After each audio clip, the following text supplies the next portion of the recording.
परमपिता परमात्मा कबीर परमेश्वर जी की असीम श्रद्धा से बच्चों आपको अमर कथा सच्चा ज्ञान सुनने को मिल रहा है। आपकी किस्मत परमाने अलग लेखनी से लिखी है, अलग आपका अकाउंट है जिस पर काल का कोई अधिकार नहीं है। बच्चों, परमात्मा का एक एक शब्द अपने को सत्य मानना होता है। या तो भक्ति पर लगो मत, भोगो कष्ट। भक्ति पर लग के भी और भक्ति मार्ग में अविश्वास होता है तो वो प्राणी सफल नहीं होता। जैसे दास को पहले शुरुआत में परमात्मा की चाह खूब थी और ये सुना करते थे द्रौपदी का चीर मिट गया, नरसिंह दास भगत की कुंडी भगवान ने ली। तो इस तरह की बातें आत्मा मानती थी, भगवान कुछ भी कर सकता है। पर कोई कह देता था नहीं, ऐसा नहीं हुआ करता है, तो वैसे भगवान की आस्था बनाने के लिए कह रखा है, ऐसा नहीं हो सकता। तो मन ये भी मान लेता था कि ऐसा ना होगा, पर भगवान तो है। केवल इतना मानकर भक्ति कर रहे थे, दीक्षा भी ले ली थी। और फिर परमात्मा ने ऐसा अजब गजब किया, वो सारी शंका मिटा दी। लोहे की जाड़ी को 1 फुट से ज्यादा बढ़ा दिया और दोनों को बढ़ा दिया, एक को नहीं। तो बच्चों, विश्वास बहुत जरूरी है। जैसे आपको उदाहरण दिया जाता है सत्संग के माध्यम से। एक गांव के बाहर दो साधक साधना कर रहे थे। एक 40 साल से बैठा था, आयु 60 के आसपास हो चुकी थी। दूसरा 4 वर्ष से साधना करने लगा था, वो भी घर त्याग कर बाहर आश्रम बना रखा था। तो बच्चों, वैसे तो साधना दोनों की ही शास्त्र विरुद्ध थी। पिछले संस्कार से प्रेरणा इतनी प्रबल हो जाती है कि आत्मा भगवान की तरफ तड़प जाती है, उसको खोज के लिए निकल पड़ती है और जैसा कोई मार्गदर्शन मिलता है उसी अनुसार अपना सारा जीवन कुर्बान कर देती है। उससे उसको कुछ तप मिल जाता है, बन जाता है, और कुछ सिद्धियां आनी शुरू हो जाती हैं। उससे उसका वह बोलबाला हो जाता है। फिर उसकी मृत्यु के बाद वह एक यादगार बना दी जाती है। वो नरभाग, आप तो नरक में गया, आने वाले उस गांव की कई पीढ़ियों को भी नरक भेजने का सामान तैयार कर गया। आने वाली पीढ़ियां उसी को मत्था टेक टेक के उस कब्र पे, उसकी मूर्ति पे, और अपनी मनोकामना पूर्ण करवाती हैं। होता किसी का कुछ नहीं, पर वह भावना बन जाए, एकाधिक वैसे सूत बैठ जाए, दाव लग जाए स्वाभाविक। जो भक्ति ना करते उनका भी हो जाता है, वो तो उसका संसार होता। और वो नियमित उसका कर देते थे, हम भी ऐसे ही थे। अब बताना चाहता दास, फिर भी विश्वास बहुत काम करता है।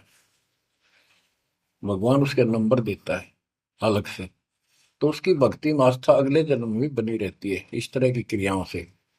जो आस्तिक और नास्तिक दोनों क्रिया करता है, वो घर का रहता ना घाट का। एक देवदूत आया करता था ऊपर से, विष्णु जी के लोक से, और वो आकर के उन दोनों भक्तों से काफी देर तक चर्चा परमात्मा की करता था। प्रश्न करते रहते थे, भगवान ठीक है, वहां की व्यवस्था कैसी है। तो वो दोनों, ये देवदूत दोनों भक्तों के पास घंटों बैठ कर जाया करता था।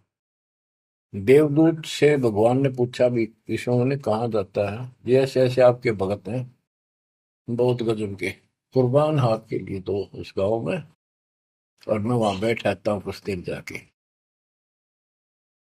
आपके ऊपर तो कुर्बान है। तो भगवान बोले, विष्णु जी बोले, भगत तो एक है, एक तो वैसे टाइम पास करे, देवदूत बोला जी वो होगा जो 40 साल से आपके लिए कुर्बान घर छोड़ के आया हो। तो भगवान बोले ना, दूसरा कि 4 साल से बैठा है वो भगत है, उसको मुझ पर विश्वास है और बड़े पर को विश्वास नहीं है। ये बात उस देवदूत का गले नहीं उतरा, ये तो हो ही नहीं सकता। तो भगवान ने समझ लिया कि देवदूत ये विश्वास नहीं मेरी बात पे। तो विष्णु जी बोले भाई एक काम करना देवदूत, आज तू लेट जाना समय से, दोस्त जिस समय जाता है, और फिर वो पूछेंगे कारण लेट होने का, उनको फिर ऐसे बताना कि आज भगवान ने समय दे रखा था कि दोपहर को सुई की नोक में से, जिसमें धागा डर, सुई के नक्के में के सुराख में हाथी निकाल लेगा भगवान, और कहना कि मैं उसको देखने के लिए रुक गया। और भगवान ने हाथी उस सुई के नक्के में के निकाल दिया। वो इसी तरह की क्या, देवदूत पहले उसके पास गया, बड़े के पास, क्योंकि उसको भरम था। तो विष्णु जी ने कहा था फिर ये देखना वो कौन क्या प्रक्रिया करता है, तुझे स्वयं फैसला हो जाएगा भगत कौन है। देवदूत उस बड़े के पास गया, उसने भी ये जाते कारण पूछा कि क्या बात, देवता आज लेट हो गए, आपकी बहुत इंतजार थी और आपके साथ बैठकर भगवान की चर्चा करते थे, अच्छा समय व्यतीत होता था, क्या बात होगी, क्या कारण हो गया लेट हो आप आज। देवदूत ने वही बताया कि आज दोपहर को भगवान ने एक लीला करनी थी, वो देख कर आया। तो भगत बोला क्या लीला की, कि कमाल कर दिया भाई, हद कर दी। भगवान ने एक हाथी को सुई के नक्के में से निकाल दिया, इसको देख कर आया मैं, इसको देखने के लिए रुका था।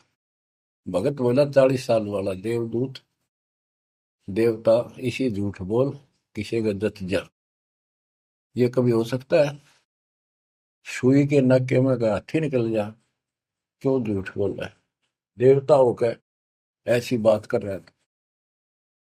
तो उस देव की भैंस उठ गई और उसके सारे अनुभव फेल हो गया। तो भगवान ठीक है कहते तो कति डांगर है, जब इसको इतना विश्वास नहीं भगवान कुछ नहीं कर सकता, तेरे जैसा घसियारा है, फिर भक्ति क्यों कर रहा है। देवदूत उठ कर चल पड़ा, फिर वो 4 साल वाले के पास गया, उसने सोचा यूं तो मारा धमका दे मेरे को, गुस्से होएगा, इसको तो ज्ञान ही कुछ नहीं होगा अभी तक। उस 4 साल वाले ने भी, भगत ने पूछा देवदूत तभी लेट हो गए, आपके आने की बड़ी इंतजार रहती थी, आज तो सोच लिया था शायद नहीं आएंगे, क्या काम हो गया ऐसा कोई, हमें भी बताओ। देवदूत बोला भाई क्या बताऊं,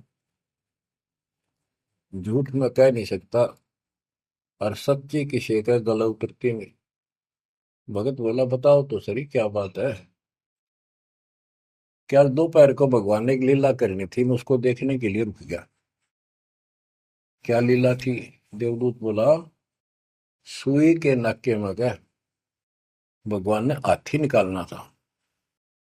भगत बोला फिर क्या हो गया, कि वो निकाल दिया, कमाल कर दिया। बोला बस, भगवान ने निकाल दिया, सारी पृथ्वी ने, धरती ने सुई के नक्के में गया, आप हाथी में आश्चर्य कर रहे हो। तो देवदूत ने सीने से लगा दिया उस बालक को, मैं बोला धन्य तेरे माता पिता जिससे जन्म हुआ। भक्ति कर विश्वास नहीं, तो खाक भक्ति है वो।